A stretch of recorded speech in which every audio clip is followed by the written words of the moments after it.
नमस्कार साथियों, मेरा नाम है शशांक मिश्रा और मेरे साथ हैं प्रगतिशील किसान कौशल मिश्रा जी। और आज हम मौजूद हैं गंगानगर के कृषि फार्म पर, जहां पर कौशल मिश्रा जी ने अपने जीवन में बहुत सारे देश विदेश से प्राप्त अनुभवों के माध्यम से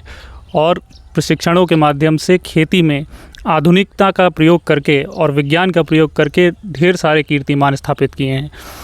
कौशल मिश्रा जी न सिर्फ अपने इन कार्यों की वजह से अपने क्षेत्र में बल्कि प्रदेश और देश स्तर पर भी कई सारे पुरस्कार प्राप्त कर चुके हैं एवं बहुत सारी ख्याति प्राप्त कर चुके हैं। तो क्योंकि कौशल मिश्रा जी जो हैं वो कृषि के अलावा एक समाज सेवी भी हैं, तो अपने इसी सेवा भाव के कारण उन्होंने सोचा है कि क्यों ना जो कुछ भी उन्होंने अपने 32 साल के अनुभव, 32 साल के जो कृषि में किए गए कार्य हैं, उनके द्वारा जो भी अनुभव प्राप्त किए हैं या जो भी सफलताएं प्राप्त की हैं, उन्हें अपने क्षेत्र के, अपने प्रदेश के और अपने देश के किसानों के साथ साझा करके उनको भी कृषि के क्षेत्र में आधुनिकता का प्रयोग करके विकास करने और अपनी कृषि को एक नए स्तर पर ले जाने के लिए कुछ सहायता की जाए। तो इसी क्रम में आज हम लोग यहाँ पर सहफसली खेती के बारे में कौशल मिश्रा जी से जानते हैं कि किस प्रकार से उन्होंने एक ही ज़मीन पर 2-3 तरीके की फसलें एक साथ करके काफ़ी एक नए तरीके का काम किया है, जो कि हम सब भी कर सकते हैं, लेकिन उसके लिए हमें थोड़ा सा उनसे सीखने की ज़रूरत पड़ेगी। तो चलिए आइए आगे की जो जानकारी है वो हम कौशल मिश्रा जी से ही प्राप्त करते हैं। नमस्कार भाइयों, मेरा नाम कौशल मिश्रा है। मैं गन्ने में लगातार 30 से 32 साल से नए नए नवाचारों के द्वारा खेती में कार्य कर रहा हूं। लेकिन मेरे मन में ये रहता है कि मैं जब भी कुछ करूं तो एक नया हो, जिससे मुझे, मेरे देश, मेरे प्रदेश और मेरे किसान भाइयों को लाभ हो। इसी तरह से मैंने मशरूम, गन्ने के साथ में सहफसली में तमाम तरह की, चाहे दलहन हो, तिलहन हो या सब्जी हो, इनका प्रयोग लगातार करता रहा। ये जहाँ पर मैं खड़ा हूँ, यहाँ पर आप देख सकते हैं कि मैंने कुछ दिन पहले मशरूम लगाया था। मशरूम लगते ही मैंने यहाँ पर कुछ सब्जियों की पौध को पॉली हाउस में तैयार करके और उसको लगा दिया था। मुझे ये अंदाज़ा नहीं था कि मैं जिस तरीके से सोच रहा हूँ वो सब हो जाएगा, लेकिन ये जब धरातल पे कुछ आता है तो अपने में एक अच्छा लगता है और ये मन होता है कि कभी न कभी किसानों को शेयर किया जाए, जिससे कि और हमारे किसान भाई, आज जो एक युग है उस युग में सबसे ज़्यादा ज़रूरत है कि कम लागत में अधिक उत्पादन, कम ज़मीन में अधिक उत्पादन कैसे लिया जाए, जिससे कि मेरे देश और मेरे किसान भाइयों का विकास हो। आप देख सकते हैं कि ये इसमें नीचे की लेयर में भिंडी लगी हुई है, टमाटर लगा हुआ है, ऊपर की लेयर में करेला,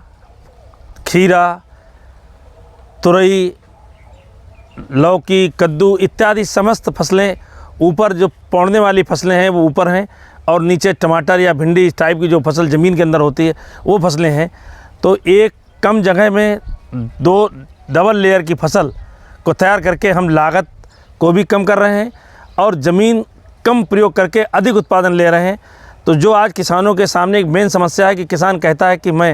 मेरी लागत अधिक आती है और उत्पादन कम होता है। तो इस तरह के छोटे छोटे प्रयोगों से किसानों को सीखने की ज़रूरत है और किसान छोटे छोटे प्रयोग करके इसको बड़े, जितनी ज़मीन हो उसके हिसाब से अगर करेंगे तो निश्चित ही हम लोग लाभ की ओर जाएंगे। आज हमारे देश के प्रधानमंत्री, उत्तर प्रदेश के मुख्यमंत्री का किसानों के प्रति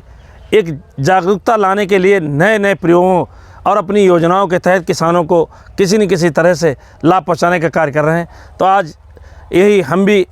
आपके साथ साझा करना चाहते हैं कि आप देख सकते हैं आसानी से, आप छोटे से एरिया में इस तरह के प्रयोग करके देखिए। यदि प्रयोग आपका सफल होगा तो निश्चित ही आपका लाभ होगा, आपकी तरक्की होगी, आप खुशहाल होंगे, आपके बच्चे बड़े बड़े स्कूलों में पढ़ सकते हैं। क्योंकि किसान ही एक एक ऐसी चीज़ है जो पूरे देश को रोटेट करता है। उत्पादन किसान करता है, पूरा देश का प्रत्येक व्यक्ति खाता है। तो हम लोग नए नए प्रयोग करके कोशिश करें कि ज़्यादा से ज़्यादा किसान लाभान्वित हों, किसान उनका उस विधि का अपनाएं जिससे कि लाभ हो, लागत कम हो, कम ज़मीन में कम लागत में अधिक उत्पादन लें। यही हम लोगों को आज की तारीख में प्रयोग करके अन्य किसानों को जागरूक करना है, क्योंकि ज़मीन लगातार घटती जा रही, वो चाहे आबादी हो, चाहे हाईवे हो, रेलवे हो, जिस तरह से हमारे देश की ज़मीन का घटना, इससे अगर हम लोग इस पर काम नहीं करेंगे तो एक दिन निश्चित ही संकट खाने का भी आ सकता है। मेरा एक किसान भाइयों से एक बहुत विशेष अनुरोध है कि इस तरह से पानी का भी दुरुपयोग नहीं होगा, क्योंकि एक ही जगह पर अगर हम फसल तैयार करते हैं तो एक ही पानी में 2-2, 3-3, 4-4 फसल तैयार हो जाएंगी, जिससे कि हमारी पानी की बचत होगी। आने वाले समय में एक बार पानी का संकट बहुत अधिक आएगा अगर हम लोग पानी का लगातार दुरुपयोग करते रहेंगे। तो मेरा एक नया ये सोचना है कि हम लोग पानी की बचत पर भी दिमाग लगाएं, जिससे कि पानी बचे और हमारा देश, हमारा प्रदेश, हमारे लोग खुशहाल हों। इन्हीं शब्दों के साथ धन्यवाद।